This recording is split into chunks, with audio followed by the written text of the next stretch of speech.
Welcome back to Flagrant Foul, where we're not chefs, but today we're absolutely cooking. Well, we're cooking all right. In Cleveland might finally be eaten. Or they just DoorDashed chaos again. We'll find out. Because today's main question, are you happy with the draft, Browns fans? Or are we back to emotional damage by week 3? Yeah, we're doing a fan vote later, so if you're listening, get ready to lie to yourself. And before we even get into picks, let's just get this out of the way. Pittsburgh sucks. Tradition never dies. We'll break down every Cleveland Browns pick, the very weird Drew Aller situation, and how Diego Pavia didn't hear his name called. Should have gotten an agent. Then we hit the ice because the Colorado Avalanche have completed the sweep. Looking ahead to round 2, who you got? Down in the ECHL, the Ghost Pirates are in trouble, down 2. And up in the NBA, the Cleveland Cavaliers, man, what are we doing? Shit in the bed is the official medical diagnosis. Then we pivot to something even more chaotic. Costco. But yeah, Nate went and survived, but I have thoughts. He hates Costco. And of course, we wrap it up with Banger of the Week. Which feels very on brand for Browns fans right now. All right, aprons on, let's cook. Run this off. Yeah. Hey, Cleveland roots with a reckless style. Take so bold to the flagrant foul. Eyes on the ice, know that they pride. Wrestle and talk about culture, ride from rich to Nate. It's full court wild, sit back, press play. It's flagrant foul. Yeah, it's flagrant foul. Welcome to episode 38, Flagrant Foul with Rich and Nate. We're post-draft, post-round run of, I don't know what I just said, middle of the week. Nate's been grinding to finishing off the semester, and yeah, what's going on? Not too much. For second semester officially finished as of 4 minutes ago. So pretty pumped to be done with all of that. Little break here, and then we'll be in the home stretch.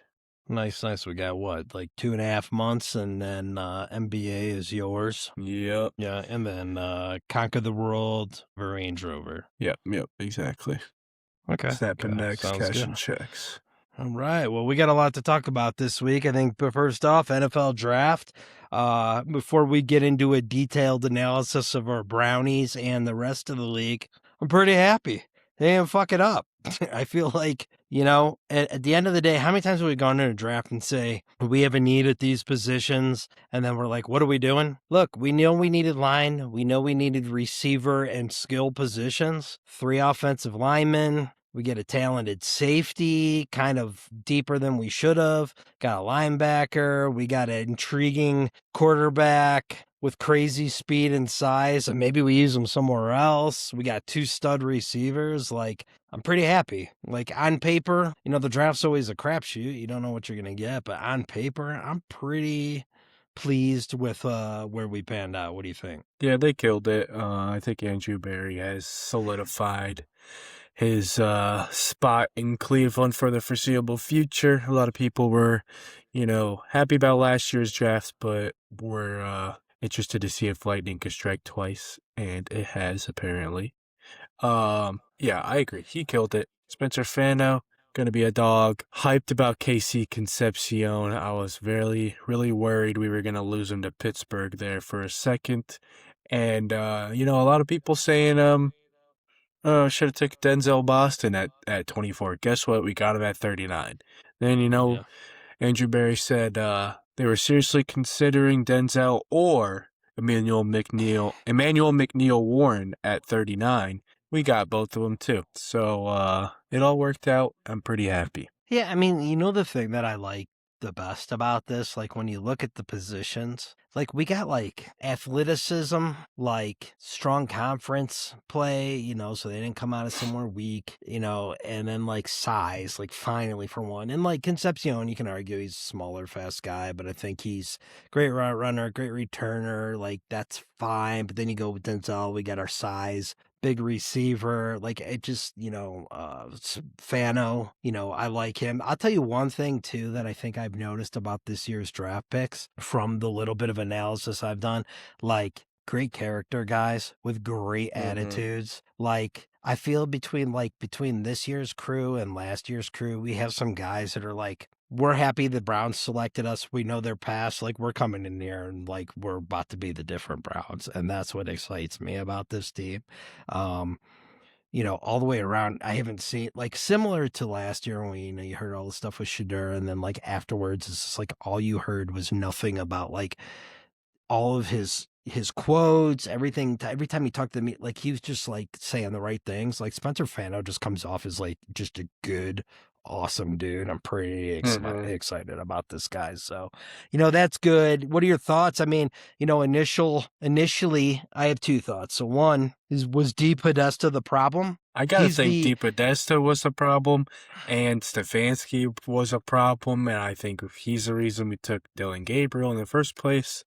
Yeah. So it feels like both of them were playing a factor. So let me put this out there. Does this feel like this to you? Like, so Stefanski and Di Podesta, they're the odd men out. And there were some other coaches, but like, those are the two big names. Good draft. But like, when you go into other drafts, it's kind of like not cohesive. And what are we doing with picks? And like, whose pick was this? And some dissension and this and that in the past. This draft seemed like they did their homework going into the draft, from Monken to his staff to AB on the same page. And they went in with a game plan, and like the guys, there's no micromanaging. Like, people were trusted to like, do you want, you're this position's coach. Like, this is the guy you wanted. Okay, let's go get him.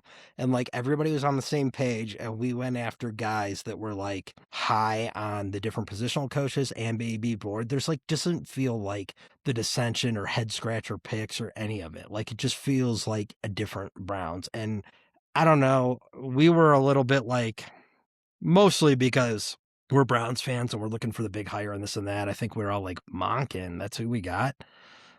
Dude, I love what I see out of this guy. This dude doesn't give a fuck. This dude cares about football. He don't give a shit about the noise levels in Berea.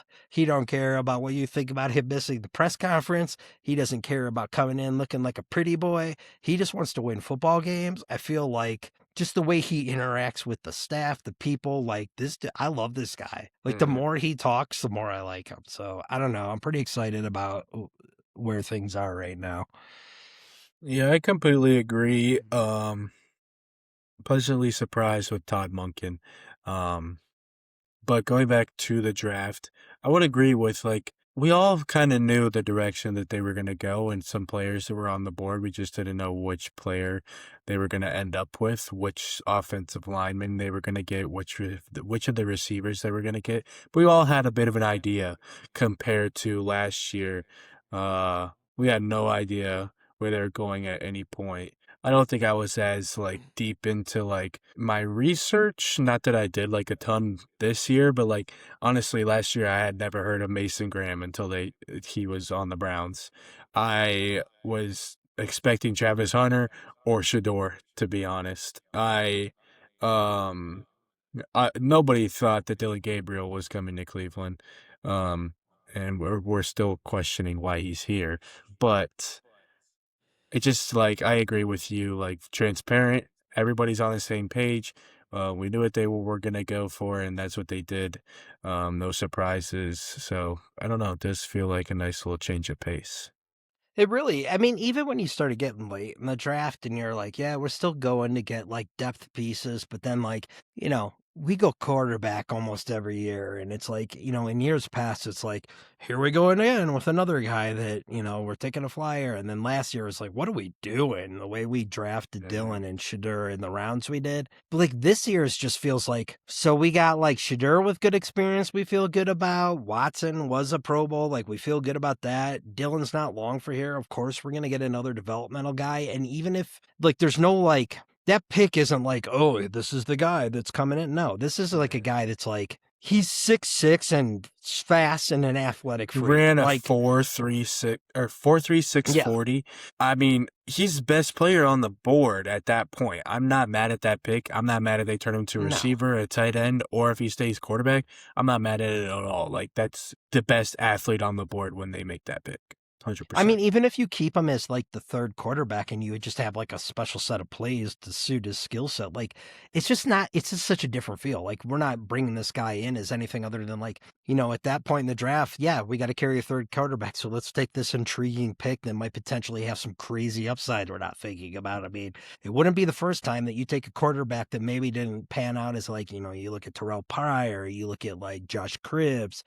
And then you look at this guy, like, dude's insanely fast and tall. I love it. Like, Usain Bolt, like, strides. I was watching his 40 being run, and I was like, he doesn't even look like he's going that fast, but he's just so damn big. Like, I love it, So I don't know. I think it's and then it's funny too, because usually when you look at guys that can run fast, longer strides, like obviously he's getting up and getting after it quickly because 40 yards not very far. So he's definitely got the instant burst of speed. Just I don't know. I really like it. And if you look at the way, last half of the season where our offensive line was, and you look at where we are now with the draft picks plus the offseason signings, and then potentially some of the guys coming back and maintaining their health. Like we got a nice little offensive line going on right now, pretty excited about it. So I love it. I love the fact, despite what we talked about, I think you and I last week were talking about Carnell Tate and this and that. I think, being Browns fans, we're always looking for that splash move because goddamn, we're looking for it to be excited about. But like they made the right pick. I think the tackle was smart to go there, and then trading down and getting what you got out of the Chiefs. And then honestly, them taking who they took, who they probably could have got at 9. Like, that was a bizarre, but like good on AB. Because I think that the Saints are probably going to take that guy if they didn't. The Saints are going to take him because their secondary is pretty buns. But yeah, I'm happy. Like if they're at 6 and Carnell Tate's there, of course that's probably the pick. But that's when he goes to Tennessee. Okay, next plan is Spencer Fano. And we don't need to take him at 6 clearly. So I'm happy about that trading back for him. Yeah. No, I think it was great. It was a great draft all around, and here's my knock on the first round. Why does this thing take so fucking long? Oh my God. Ridiculous. Dude, the length of time for the picks is just, they need to speed. I think I know what they're trying to do, but I mean, I feel like a Friday, Saturday speed thing up all day, like fan fest with excitement. Like, oh my God, was that taking forever? It was making me crazy. Which brought me to my second point. I'm thinking like, I figured a compromise. I threw this idea out last week because I was sick of waiting on teams to pick, and I was like, I think we could treat this like American Idol and do it like a live fan vote. They just pick the highest pick guy. But I'm thinking like, let's make this Friday, Saturday, and make like the 6th and 7th round live fan vote. That'll be fine. Let's get some player engagement. I love it. Let's do it. But that was one thing I had. Second thing so they broke the attendance record, which is crazy. For that city, Fernando Mendoza, the number 1 pick to the Raiders, didn't show up for the draft. Look, NFL, what I heard last week was they were trying to get Peyton Manning to try to talk him into going to the draft and this and that. If you want people to go to the draft, don't have it in Schittsburg. Have it in a glorious city like Miami or Cleveland or somewhere warm. But Pittsburgh? No one wants to go to Pittsburgh. It's whatever. Also, other thoughts regarding Pittsburgh draft. So, Mekhi Lemon being on the phone with them and then getting drafted by Philly. All-time moment. Loved it. It was so amazing. Screw them. But then karma got me because I wanted Jennings Dunker from Iowa, and he ended up being a Steeler.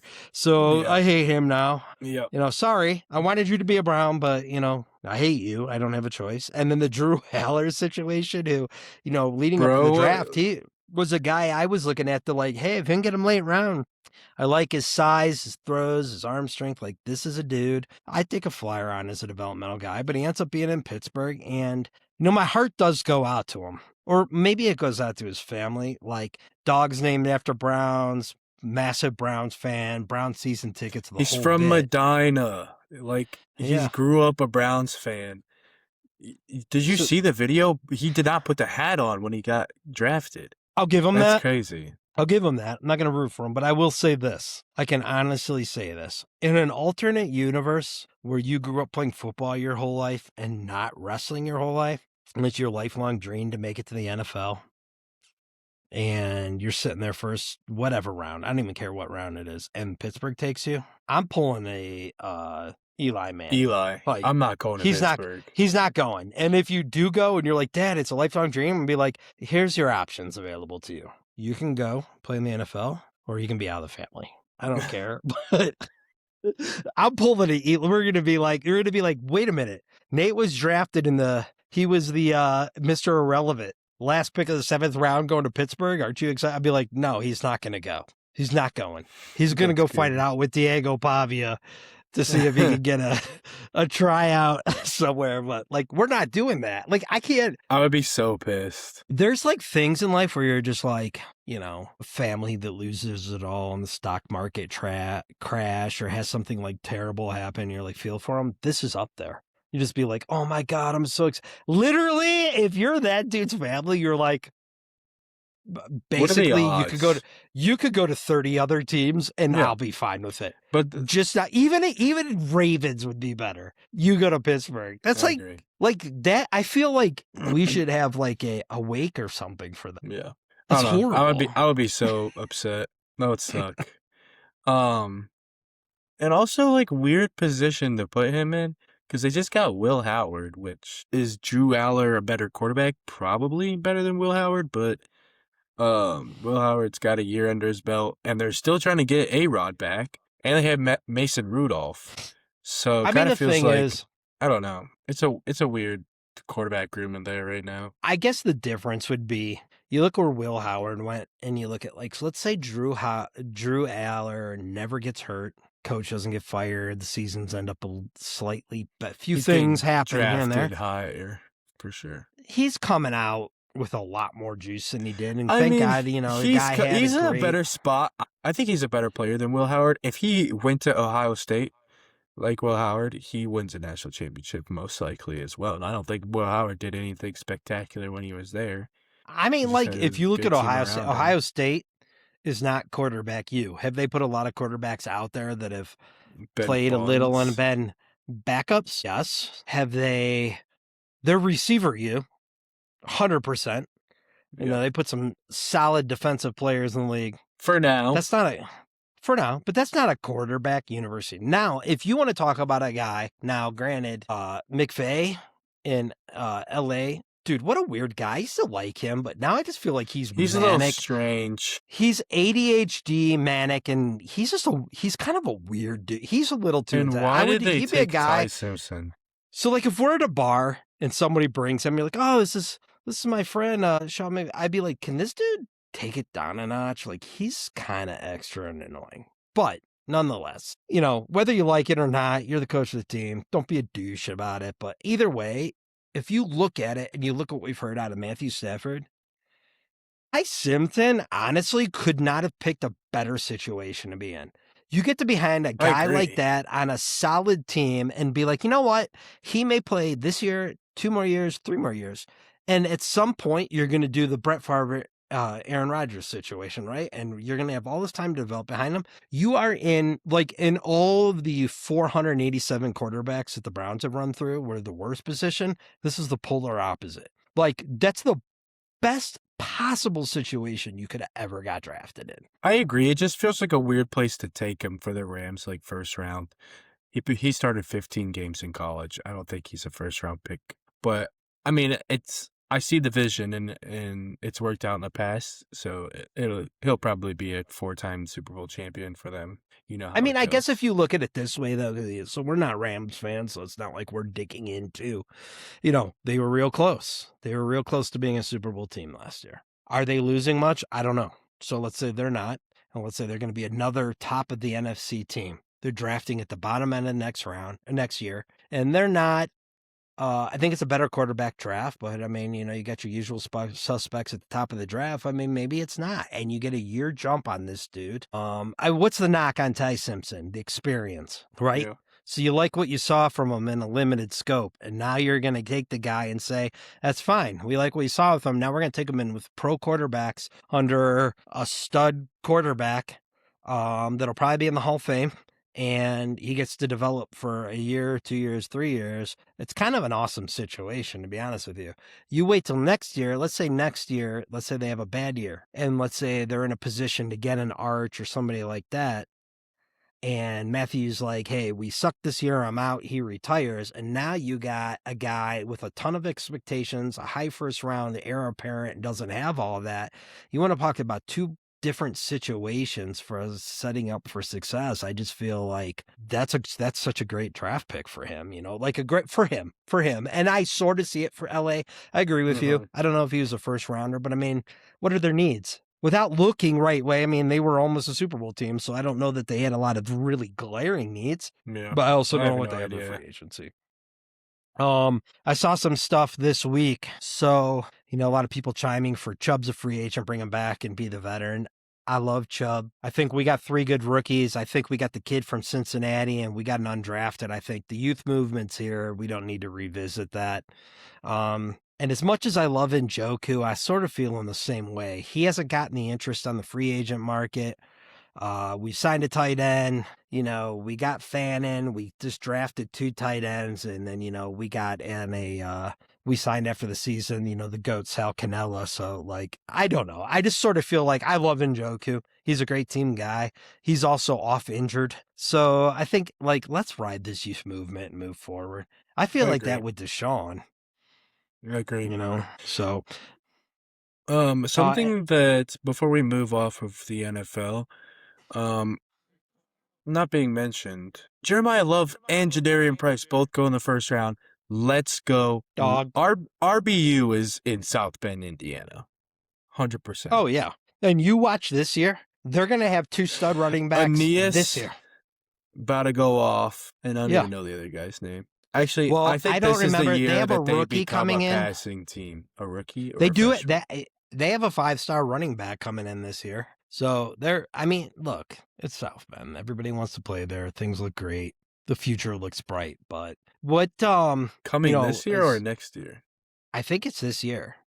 I don't think so. Question: do we have Logan Fano, who was a draftable? He had a draft rating. We signed him as a free agent. That was kind of a cool pickup. So we got both the brothers. What I like about that is both of them seem like, even if he's a special teams guy, 2 brothers that got their shit together and do it the right way. So that's kind of why didn't we do that with Shiloh? Fair, we should. But because unfortunately, even though it was unfair to Shedeur, you didn't hear all this pre-draft, let's try to poison the well on this guy that has done nothing wrong. So I don't know, whatever. But who's your favorite? So, what else I like too, what you see a lot of out of secondary is fast ball hawk or hard hitting secondary guys. But to have a ball hawk that's not 5'11", this dude's tall. The dude you got from Toledo, this dude could be He's gonna be receiver. He's gonna be this dude is going to be such a freaking stud. I'm so excited about him.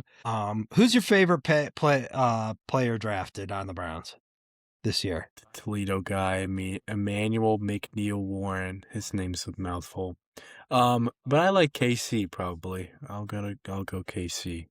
I like this tackle we got from Florida, Austin Barber.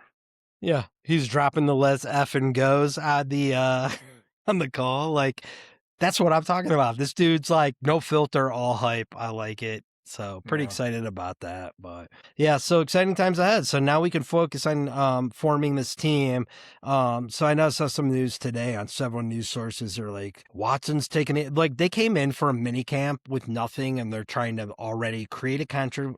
So look, Watson might be better than Shedeur when the dust settles. That doesn't mean necessarily that I feel like when the lights are on, he will, because he's shown us a bunch of shit. I also think he can't. Practice merchant. Plus, he can't stay healthy. But with all that said, fine. That's fine. But it's been a short mini camp. Leave Shedeur the fuck alone. Let's go. Let's work on building this team. Mary Kay needs to fucking get water balloon launch somewhere. Stop trying to create fucking controversy. Shut your mouth.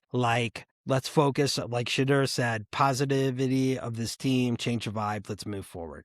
We don't need to start this right now, and it's nonsense to me. My thing is, if you look where those two players are in their career, if Watson is definitively like this dude is head and shoulders above Shedeur, yes, I get it. If he is not, with all the experience he has, and Shedeur with the little bullshit that he had to go through last year and the experience he has, and he's even the stratosphere of being close, to me, he seems like the better of the two prospects by far, not to mention the fact Watson's all about himself, so he's going to go show out this year so that when his contract's up, he can go think he's going to play somewhere else. He ain't coming back here. I promise you. If he had a big year and the contract's up, dude's gone. You all know that. He's not coming back here. Shedeur, on the other hand, wants to be a Brown. He wants us to be his team. I like the dude. Does he have to earn it? 100%. But we don't need to start bullshit where it doesn't need to be right now. Thoughts on Diego Pavia? I thought that was kind of funny. Look, flat out, you're shorter than Dylan Gabriel. You didn't have an agent. You're kind of a punk. Shit happens. I thought what it is. So at this point, if you want to play in the NFL, swallow your pride. Go to one of these tryouts like Baltimore is giving you. We'll see what happens. But come on, dude. Like, knock it off. He's a bum. I'm not surprised. He is not. So that's what we got for NFL right now. So exciting times ahead. At least that's big part of building. You know, there'll be some free agents to sign, potentially some trades, but for the most part, like we got the core of our team. We got our coach. It's time to start focusing on getting better. I think the AFC North is up for grabs next year, if you ask me. So let's do it. Let's make it happen. So shifting over to NHL, this is a big week for us. We had a great draft, and you know, the Avs went in against the Kings. The Kings were game. The Kings were like, you know, you're the number one seed. Here's the thing with the Kings they have multiple players left from 2 cup teams. They got a Hall of Fame captain. You know, their game, physical team. The Pacific's not good, but like the Kings are a tough, chippy team. And you know what? They brought experience, and there were things in that series where I was like, a bunch of rats, but that's what experience and grit will get you. They will hang around and give it all to you. Like, they got swept, but never has there been a sweep that didn't feel as what satisfying as this sweep did. Like, they went after them. They beat them up. They shut down some of the top line scoring. You know, some things that stand out to me. So that Landy, Patty Waugh line, or not Patty Waugh, Nick Waugh line, dude is buzzing. The captain, when the lights are on in the postseason, this is what we've been missing.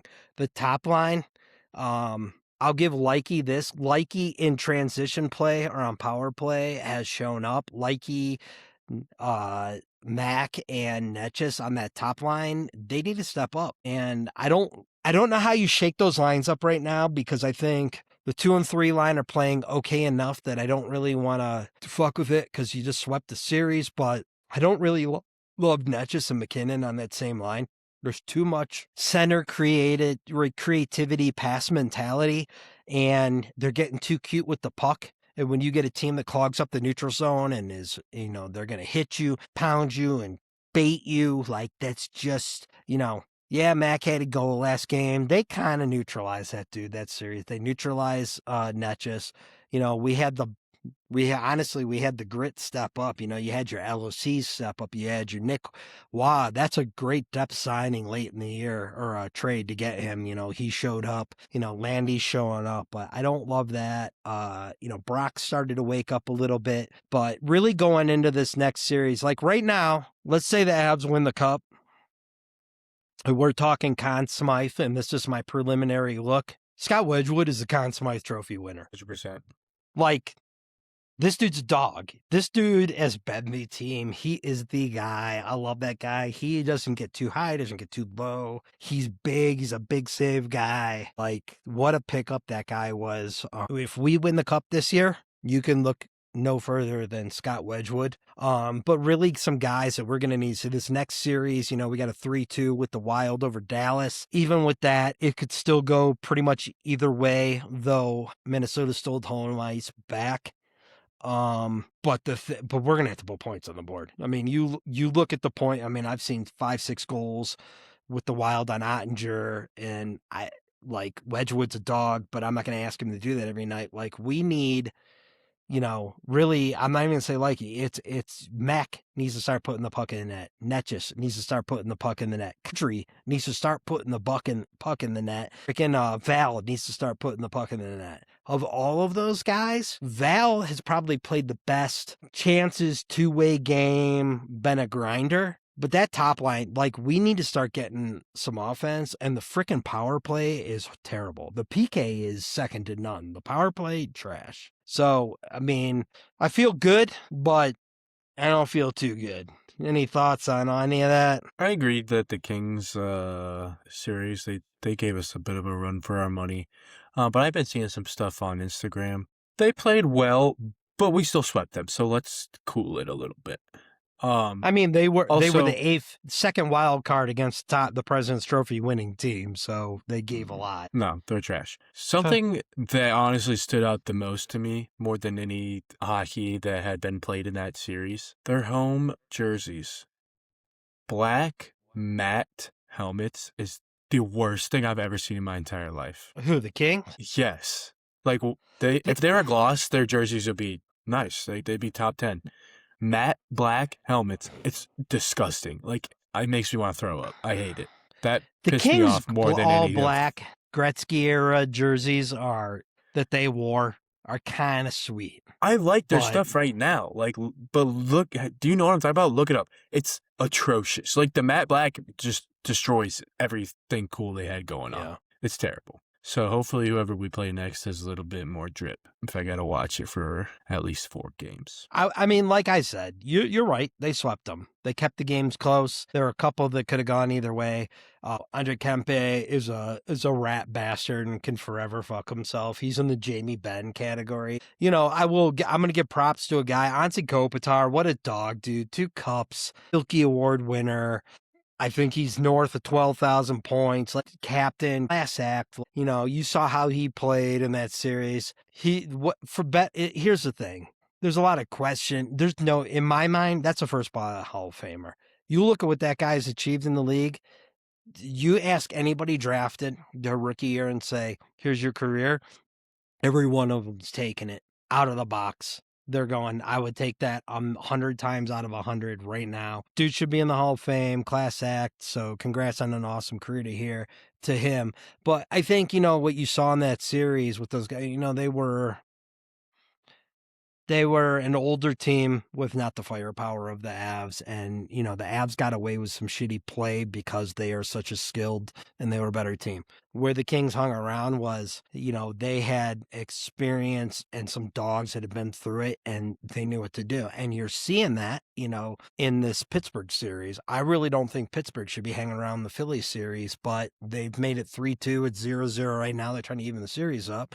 Not that I think Pittsburgh is the Stanley Cup team, but like you're seeing experienced guys that have been through it. Like, I don't know in any other sport if that sort of like grit grind, bottom 6, or like captain, or just the playoff and cup experience, it never translates more than it does in the NHL. Like, I usually am like, yeah, whatever, how long that goes, dude, it means something. These guys know what it takes. The NHL playoffs are second to none as far as how hard they are, what it takes to win a cup.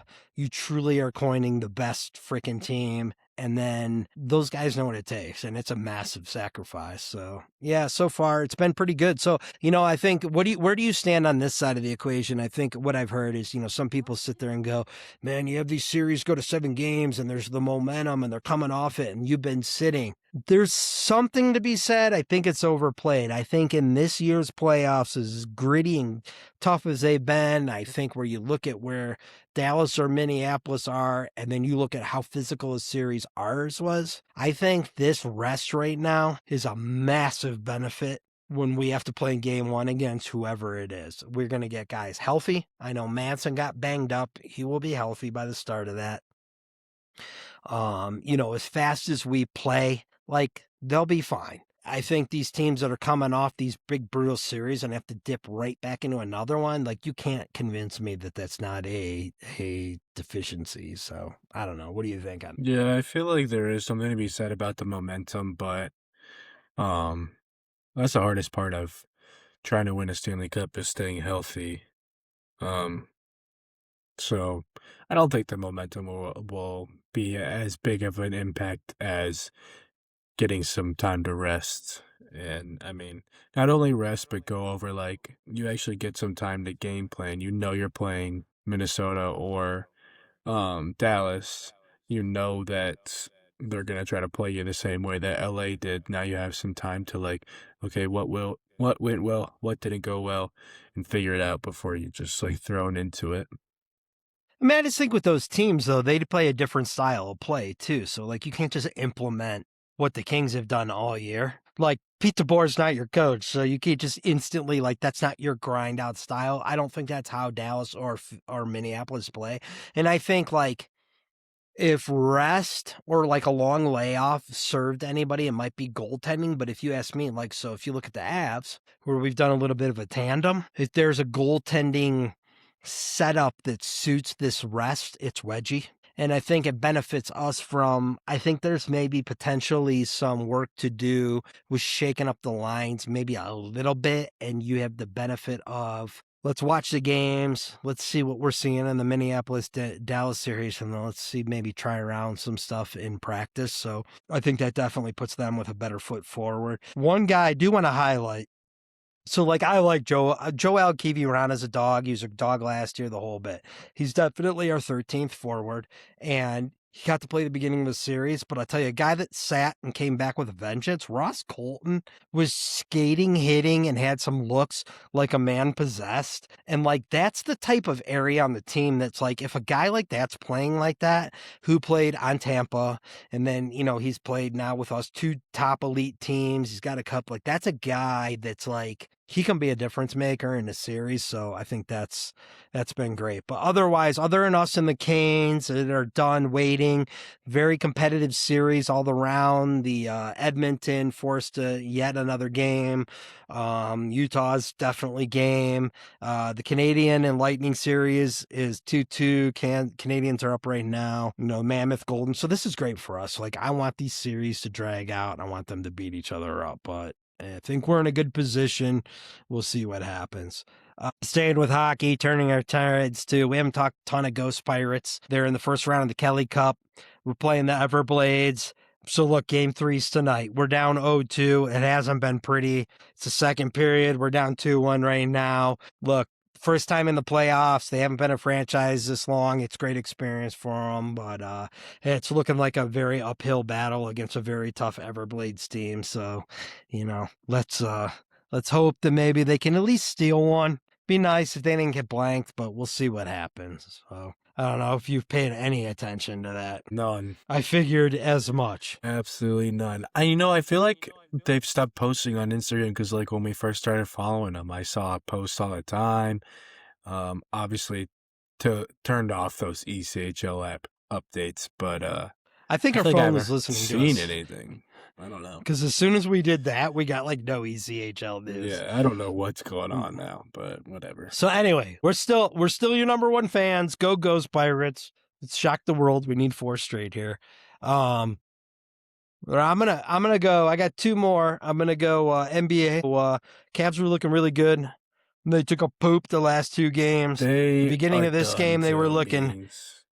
They were looking poopy, but we are up 52-49 right now. They're up. But they were losing like 20-10 at the beginning of this game. How do you go 2-0, then you go to Toronto and you just lose 2 games in a row like you couldn't get one? And I watched that last game in Toronto, game 4. Dude, abomination. Like they had the chances to win in the last couple minutes, get ahead, and it was terrible. The game 3 is what scares me because games 1 and 2, the Cavaliers won, but I think 10-ish points was the biggest, like the largest margin in those games compared to they got shellacked in game 3. And then they barely lose in game 4, and now they got another close one. Even if they get past Toronto, they're done.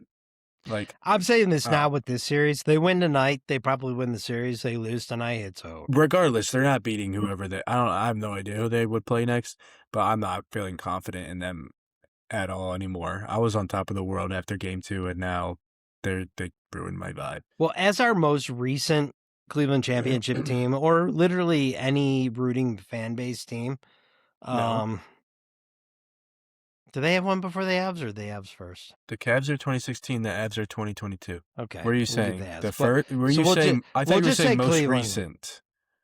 We recent will, but we'll championship just say Cleveland. We're not going to dog them out too much, considering no Fair one else point, has, fair point, fair has done point. anything. So shifting over to MLB, because I know you talked about this dude last week. So we won tonight. We were tied for first place. We were half game back, so we're still sticking around. We're looking good. The They did. Cleveland They played tonight? Guardians. They did play tonight. We won. Are you sure? Yeah, game just ended. Well, did you hear yesterday made his MLB debut, got called up, our number 1 overall pick from 2024 that I've been talking about, Travis I don't know how to say his name. Bazzano. He took a Bazzano. walk. Did he do anything else? I'm checking. Yesterday he didn't do nothing, but he got intentionally walked in the bottom of the 8th or 9th, something like that. I think it was the 8th. But he got intentionally walked in his MLB debut, so that's hype. I'm taking a look at the statistics for He went today. 0 for 4 tonight. Yeah, so he not ain't looking do wonderful. nothing. Now, Yeah. he didn't strike out, which is good, I guess. So who knows what happened in those at-bats. Chase DeLauter's continuing to be a dog. Clearly he's not adapting to the big leagues like Chase DeLauter did, but he'll be good.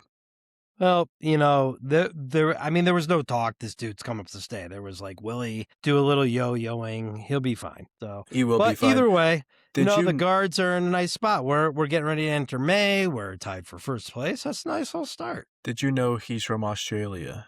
Chase DeLauter? Travis Bazzana.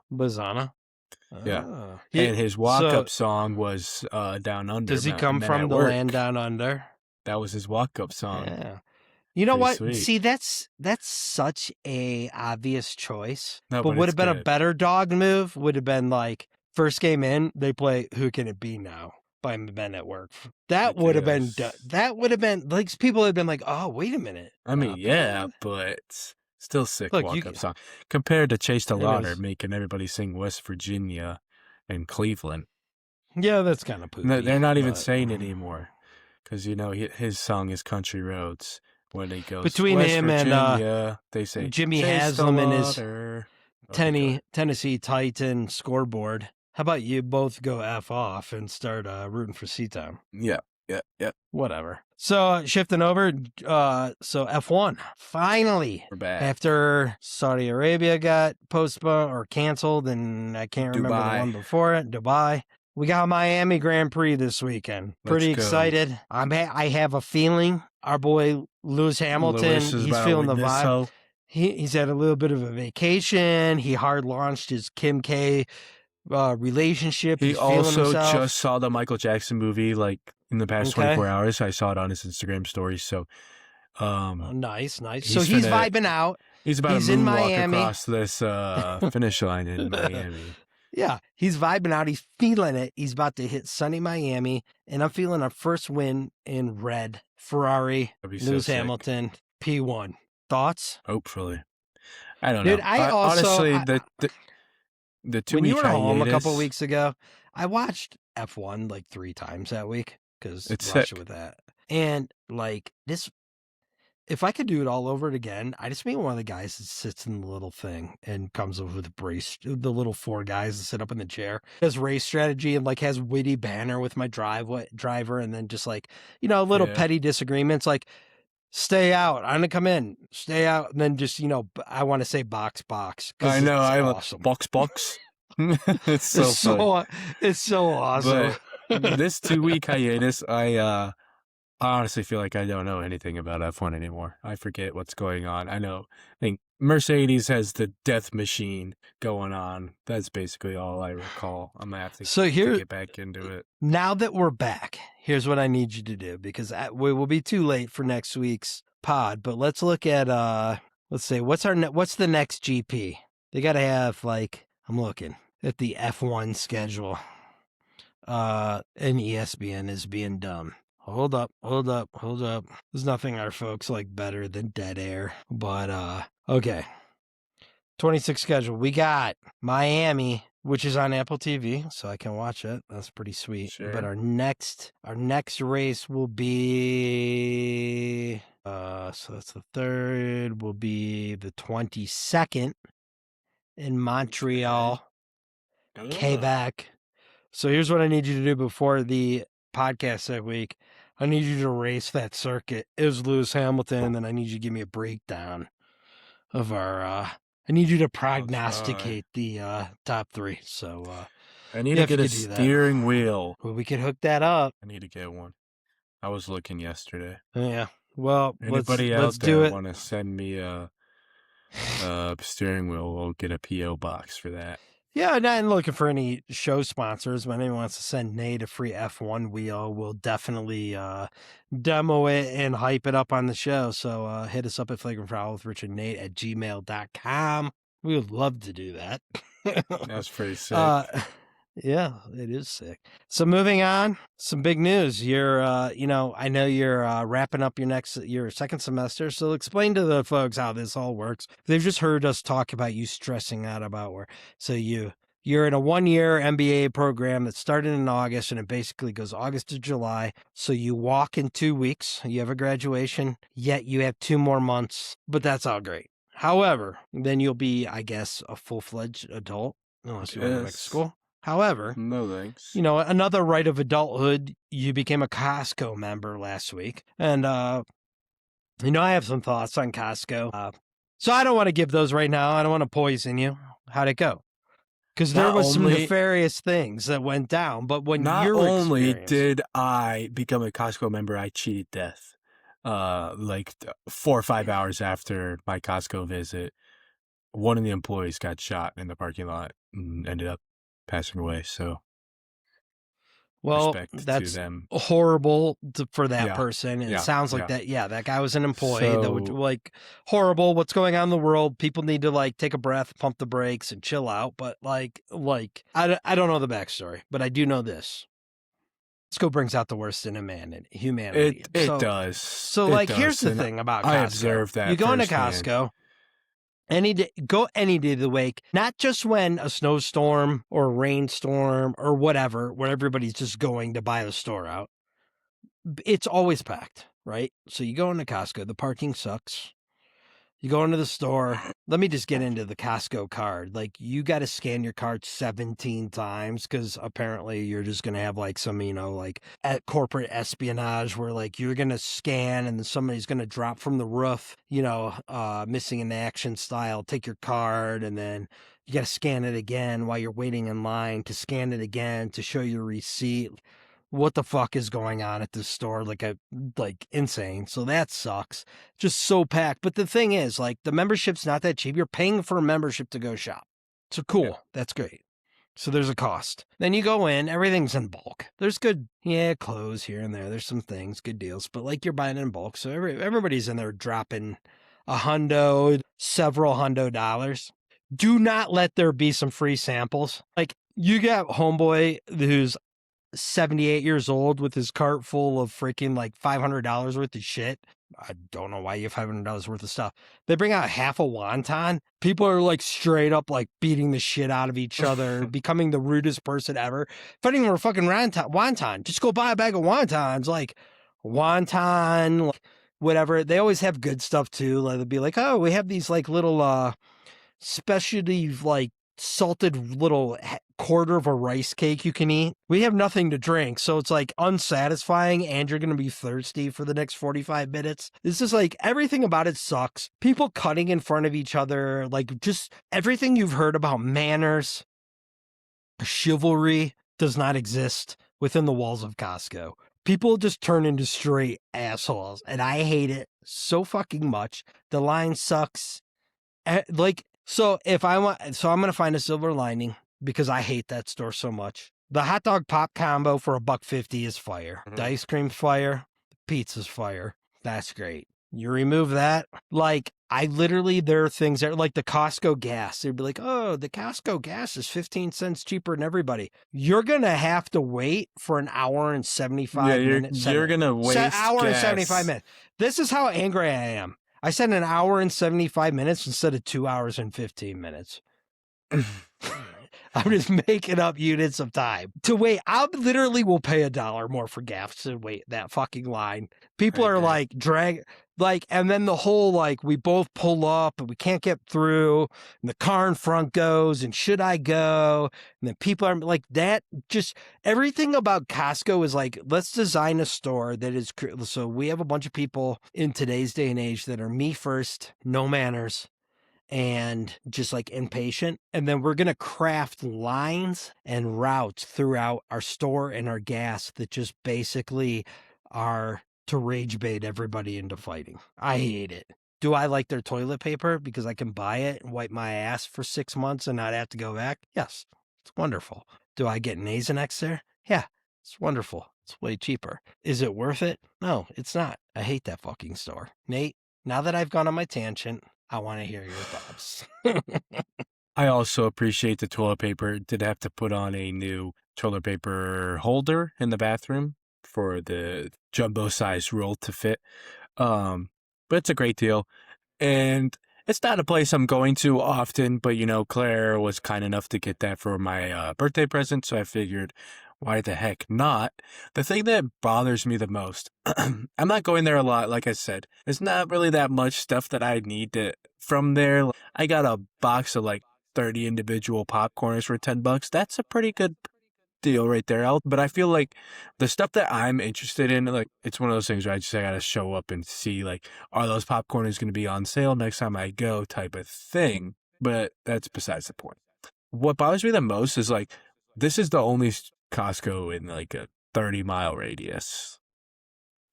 If you got it the might be Avon farther. one. I know, but not that's much better. That's not close. That's the closest one. So everybody's going to this Costco. I understand it. I'm not driving to Avon. I'm going to the close Costco as well. Now, my problem is with like the lack of self-awareness. Like, I understand that we're all here trying to shop and do the same thing, and some people are going to be in your way. We're all going to the same place in the same direction. I get it. But like, just standing in the middle of like the aisle, not doing anything, just like your cart's in the middle of the way, like you're not paying attention, get out of my way. Walking 2 miles an hour, no. If you struggle walking, Walmart pickup is going to be your place to go. You're not going to Costco if you can't walk. If you have to use the what's it called? Cart, the shopping cart as like a cane, then get back in the car and find an IGA and do that there. I'm not trying to be a jerk, and this is for your own happiness. If you can't do this, this is not the place for you. Because this store sucks. And I just had another thought about it. Not only do you need to be able to walk, like, you need to be, like, on your toes. Like, you got to be ready to, like, evade. I'm in there feeling like freaking Quinshot Junkins, like, running up, finding the hole. I got to, like, spin move, family of 5. Like, you got to be a little agile to survive a Costco trip. And if you could barely walk in a straight line, sorry. No, I mean, don't you feel like, too, like, so when you first come in, you scan. Everybody's just trying to get the F away from the door. And then it's like that first, like, 5 minutes in your store is like I-95 south in Florida during Daytona Bike Week. Like, it's a nightmare, right? Yeah. But we're going to have like, hey, the guy in electronics is going to be like, oh, what cell phone? Hey, how's your day going? Yeah, what's your electric guys. Service? So that's bull. Yeah. Like, why put that? That's nonsense. But okay, I'll give you that. The one is crazy that Costco does. They have like the random shit. They'll be like, oh, what kind of water filtration do you use? We have these Britas on sale for $19. Mm-hmm. Or like, what kind of pots of paint? Motherfucker, I don't care. Look, I'm not trying to have you sell me a set of freaking Wolfgang Puck or whoever's pans or some Brita or some shit. Get out of my way. We all need to get some distance from each other. You're on my nerves. Now, look, ship paper, steaks, dog food, prescriptions, food court, great.